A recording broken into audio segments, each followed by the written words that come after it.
Alright guys, by now you know the name of the game. It's another round of fake goosebumps generated by AI, Volume 4. If you're not subscribed, don't forget to do so now and ring that bell for updates. Samurai Ghost, you're under arrest. And the tagline states, you can run from death, but not the law. Now this one's interesting. I like the art on it. The premises seems a bit strange, but then again, it could be a take on maybe a sci-fi novel in the Goosebumps series. Plot point, it's the 90s. This kid goes to a video store. He finds a tape called Samurai Ghost, You're Under Arrest. He takes it home. He plays it. Once he does, like The Ring, smoke exits the VCR, and next thing you know, the Samurai Ghost comes out. But the Samurai Ghost's one mission is to arrest him. So he spends most of the book running from the Samurai Ghost. He saves himself by rewinding the tape. Yes, corny ending for a corny book. Art-wise, I'm going to give this one a 6. It's interesting, I like the color scheme, but it's not my favorite. I read it once, but I feel like it'd be a really campy book. It's up there with Chicken and the silliness, if you ask me. Hey, I found a dragon mask. And the tagline just says, Colin's gonna freak. In this book, I feel like it's an indirect sequel to The Haunted Mask. We could flesh it out and say this mask is one of the unloved ones. This mask was left behind and locked away because it was so dangerous, unlike the rest of the haunted masks. We'll say, unlike the other masks, this mask not only doesn't come off, but it causes you to transform into a miniature hybrid between a human dragon. And it's so dangerous because it gives you, like, rage and it makes you want to burn everything. Dragon-like behavior, pretty much. The art's decent, and the concept is really interesting. I'd like to see something like this in real life. Maybe we'll get one of these in the newer series. Either way, I'm going to give this one an 8.5 out of 10, and I would definitely read it if it was real. The sick-ass kickflip that went to space. The tagline states, it was the raddest shit ever. Okay, so it's kind of on the nose. It's a little corny, if you ask me. I'm going to say this is an indirect sequel to Be Careful What You Wish For. In this book, a skater finds Clarissa's necklace and wishes to be the best skater in the neighborhood. He's so good that he does a sick-ass kickflip that takes him to space. In short, it's a Be Careful What You Wish For monkey's paw kind of deal. I think it's just kind of strange enough it could fit. Personally, I think the art's awesome. I'd give it a 7 out of 10, and I would read it at least once. The Doom That Came from JCPenney's. Oh me, oh my, I have so many personal ties to this one. The tagline reads, Maul Will Bow. It's a play on all. Anyway, I like the color scheme. I love the monster. The fact that somebody could summon a Lovecraftian creature out of a JCPenney's, totally believable. As for the plot, so we got some kids who essentially are into witchcraft and spooky stuff. They take a Ouija board inside the original JCPenney's, and that's the whole thing. This JCPenney's is so proud because it was the first one. So the kids go in there on Halloween, and they do a seance, and they play with the Ouija board, and essentially they unleash the doom that came from JCPenney's. And it turns out to be essentially a soft rip of, a Lovecraftian tale. It's more or less just Cthulhu, but inside JCPenney's. I love it. This cover gets a 9.25 out of 10. I wish it was real. Bats on a Ferris wheel. Tagline reads, Not a Great Day at the Fair. This one, personally, I think should be a short story. It should be part of the Tales series where it's part of, the 10 Tales to Give You Goosebumps.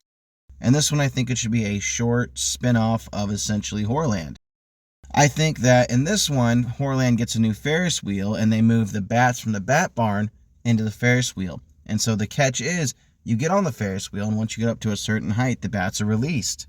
It's short, it's sweet, it could be a real quick spooky tale. The art's okay, I don't think it's amazing, I don't think it's terrible. The color scheme's decent, I'm gonna say it is a 4.5 out of 10 for me. I'd read this, but it does not need to be a full book. The Curse of the Origami Rhino. The tagline reads, It's not a crane. Okay, this one would be really fun, so I'd like to say this is one where we have essentially a substitute teacher. She is passing out this paper in class during the day that the teacher's out. Kids are offered a lesson in origami, and if they believe hard enough and they follow the steps, their paper creature could come to life. And in this case, one of our main characters, let's say there's 2 of them, folds a rhino. And instead of making it a crane like they're supposed to, the rhino comes to life because it's displeased with them not following instructions. So after this point, the rhino essentially charges through the school, it breaks a bunch of stuff. I could see it being a whole, oh no, what are we going to do? And then guess what? They set off the fire alarm, and the water destroys the rhino. Oh my god, problem solved. Fun little Goosebumps twist. I like the color scheme. The art's a 7. I'd definitely read it. I feel like this could have been a Goosebumps book. It feels like it was a missed opportunity. Nosferatu gives a TED Talk, and the tagline says, he makes some interesting points. I feel like this would be the 3rd book in the series that branched off of Vampire Breath. So we have Vampire Breath, Bloodsucking 101, and the final book in the series is Nosferatu Gives a TED Talk. It's about a kid who transfers to a school for vampires ran by vampires. And like the last book, he's trying to survive, but essentially the original founder of the school, Nosferatu, comes to town and gives a TED Talk. And Nosferatu is a master at picking out humans, and he happens to notice that our main character's a human. So then our main character spends the entire book avoiding Nosferatu after the TED Talk. The Goosebumps twist is, on the night of a full moon, Nosferatu corners our main character in like the garden shed. Our main character transforms into a werewolf. And then he goes, "Oh, you're at the wrong school!" And he hands him a slip that transfers him to a boarding school for werewolves. I know, Goosebumps-tastic. The art's okay. I'm going to give this one a 6.5 out of 10. I think it'd be a decent read. It definitely would be better than Monster Blood 3. Now you be it, now you don't. And the tagline is Abracadabs, which I think is great. Honestly, this one's too easy. This is a sequel to Bad Hair Day. In this book, we follow the main character from the first book.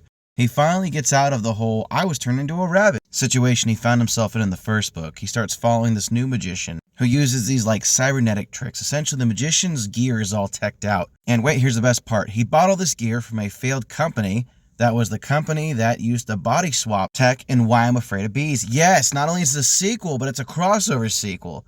So our main character spends the day as a giant rabbit-sized bee because the tech modifies his body. I'm not sure how it would end. I just know that it'd be a really interesting crossover. Anyway, I like the art. I like the color scheme. I'm going to give it a 7 out of 10, and I'd definitely read it, especially if it opened up to more B-books.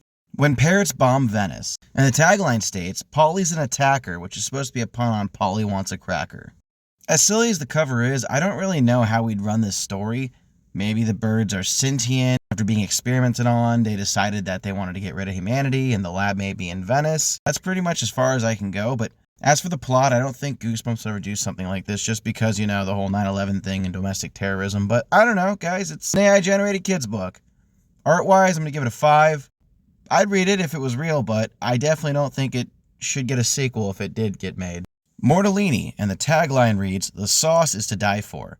Well, this one should be a short story. I don't think this one is good enough to be an entire book, just because nobody wants to read an entire book about deadly pasta. But I could see this being a short story in one of the Tales books. Maybe I'll make a video of all the books I think should be a Tales book, and I'll make a new What If AI Generated a Goosebumps Tales book. Regardless, though, I like the art, I like the color scheme.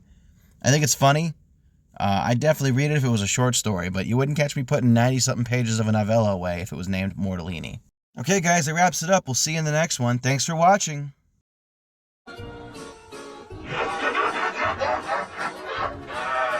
Bye.